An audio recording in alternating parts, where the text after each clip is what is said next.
With hand outstretched and a pointed stare from Nicola Sturgeon, this was a clash of political titans. David Cameron was meeting the SNP leader for the first time since her party's sweeping election victory in Scotland, with many contentious issues to discuss.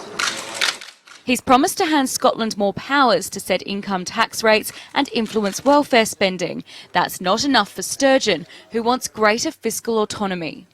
We're a world apart politically, but we both have a duty to try to work together to respect the views of those who elect us. Now, I respect that he won the election. I didn't want him to win the election, but he did.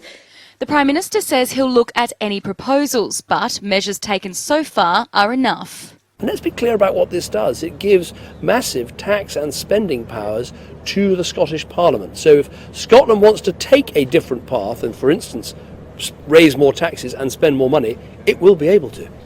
There's also the issue of Britain exiting the EU. If that was to happen, Scotland wants to separate itself and stay in the Union, possibly by having its own section on the referendum form. That's all too tricky, says Raul Ruparel from Open Europe.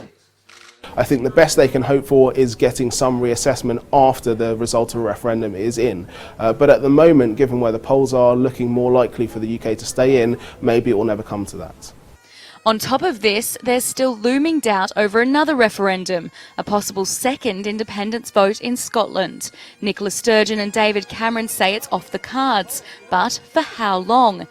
At the moment, Scotland has more sway in Westminster than ever before, and it's very clear the First Minister is willing to throw her weight around.